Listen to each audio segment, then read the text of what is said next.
semuanya, selamat siang. Kembali lagi di acara talk show bersama saya Angelina Dwi Purwaningrum dan saya Alia Nazmi Nur Afifah. Pada hari ini kita akan melakukan sesi talk show yang seru bersama salah satu mahasiswa UBP. Kita mau bahas tentang apa sih Teh Alia? Nah, pada kesempatan ini nih Teh Angel, kita mau ngebahas mengenai bisnis UMKM. Teh Angel sendiri tahu nggak sih UMKM itu apa? Wah, apa ya UMKM? Apa sih? UMKM itu bisnis yang dilakukan oleh seorang pedagang secara perorangan dengan skala yang kecil. Nah, contohnya apa tuh? Contohnya itu ada pedagang makanan, tukang fotokopi, catering dan lain-lainnya gitu, Teh. Banyak ya ternyata bisnis UMKM ini, apalagi di era yang sekarang ini banyak ya UMKM yang baru. Betul. Oke deh teman-teman semua, untuk menjadikan sesi talk show ini lebih aktif, interaktif, dan juga informatif, kita langsung panggilkan saja salah satu narasumber terpercaya kita, yaitu mahasiswa dari Universitas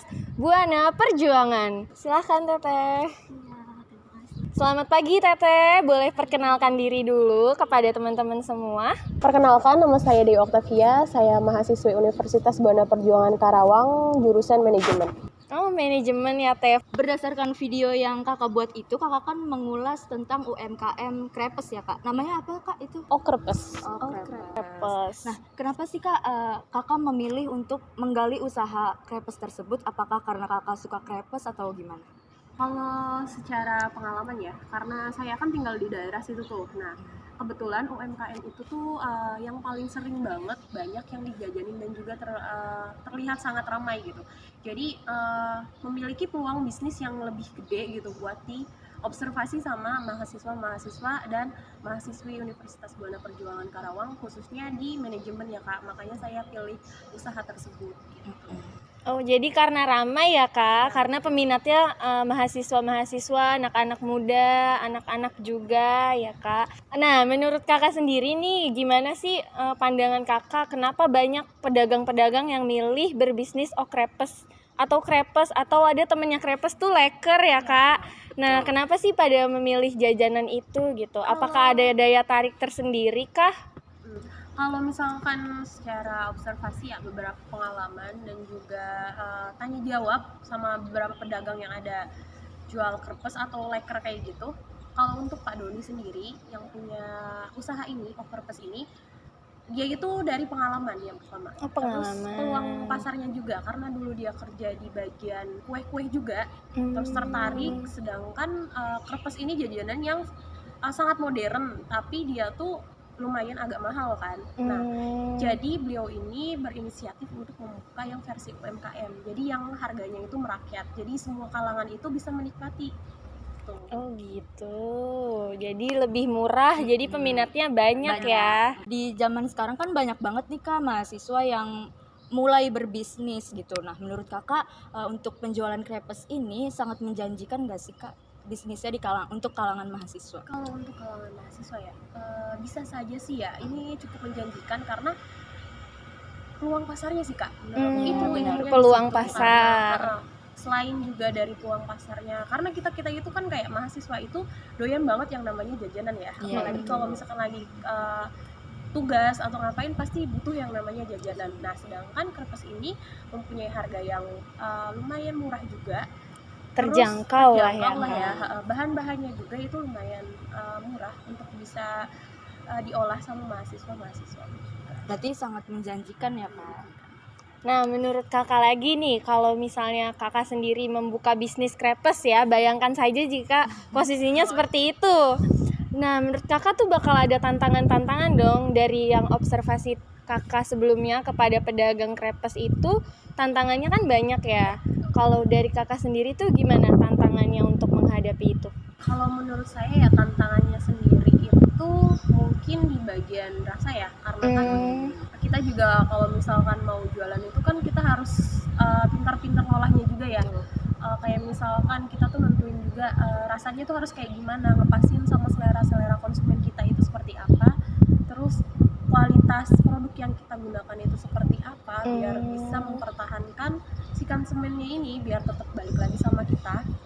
Terus dari segi pemasaran juga, karena kalau misalkan dilihat dari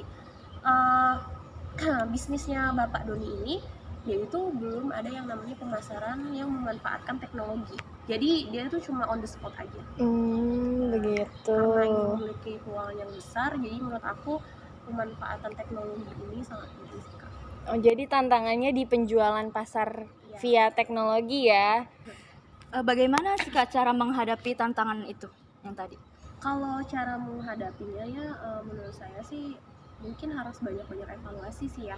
Evaluasi. Mulai evaluasi produknya juga, karena kalau misalkan kita mau evaluasi pasar itu juga harus tentuin juga produknya kualitasnya berpengaruh atau enggak. Kayak misalkan nih Bapak Doni kan dia kan belum berani untuk memanfaatkan teknologi seperti Gojek atau GoFood yang lain gitu ya, produk e-commerce yang lain, itu gara-gara dia pengen mempertahankan si produknya ini tetap garing gitu, karena kerupuk kan enaknya kita makan garing ya. Oh iya, Makanya benar-benar. beliau belum mau mencoba itu karena takutnya pas sampai sama customer itu udah dalam kondisi yang kurang Enak. wah ya.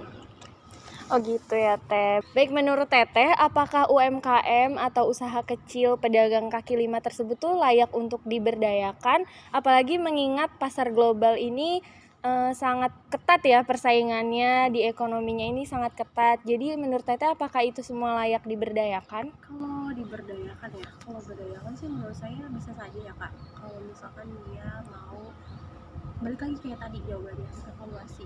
Kalau misalkan dia mau memperbaiki mulai dari pemasaran produk dan yang lain sebagainya, termasuk juga tempat gitu kan, mereka harus tahu nih target pasar. Karena Pak Doni ini sebenarnya udah baik juga, dia tahu caranya buat cari tempat pemasaran dia itu yang seperti apa gitu penempatannya, karena pemilihan Pak Doni sendiri di tempat tersebut itu dia juga milihnya itu di tempat yang dilalui banyak orang gitu.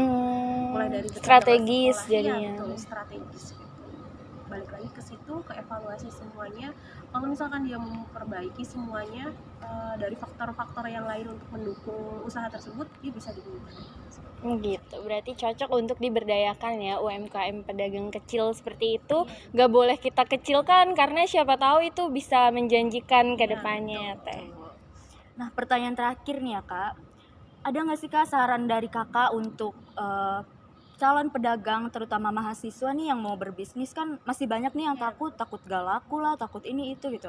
Coba ada saran nggak sih Kak dari Kakak untuk menghadapi ketakutan tersebut? Kalau Gitu. menurut aku sih ada mahasiswa yang pengen buat usaha gitu, tapi tetap takut gitu karena takut gagal atau takut gimana ya. Menurut aku sih ya, karena aku juga sempat beberapa kali ya jualan yang asal surutnya pasti ada aja ya. Tapi harus mau mencoba. Kalau kita nggak nyoba, kita nggak tahu hasilnya kayak gimana. Berarti harus terjun dulu ya, Harus merasakan. terjun, Berani ya. Iya, kalau misalkan kalau kita nggak langsung terjun, kita nggak bakalan tahu gitu hasilnya kayak gimana. Seenggaknya mencoba. Kalau nggak coba, kita nggak tahu sama sekali. Oh begitu. Betul banget. Dapat insight baru ya buat teman-teman semua nih yang mau mencoba bisnis kecil-kecilan di usia yang masih muda, dan dengan kita yang masih mahasiswa itu kesempatan yang bagus ya Teh untuk memulai bisnis. Jangan takut ya. Iya, yang penting berani dulu kalau kata Tetehnya. Baik teman-teman, itu dia talk show dari kami untuk kalian semua mengenai bisnis UMKM di kalangan mahasiswa. Terima kasih untuk teman-teman semua yang menyaksikan. Semoga dari yang penjelasan Teh Dewi tadi bermanfaat nih untuk kita yang mau memulai bisnis ya Teh. Iya. Kami ucapkan kepada Teh Dewi yang sudah menjadi narasumber kami ya. Terima kasih banyak untuk berbagi pengalamannya. Boleh sapa teman-teman dulu Teteh. Iya. Baik, terima kasih semuanya. Wassalamualaikum warahmatullahi wabarakatuh.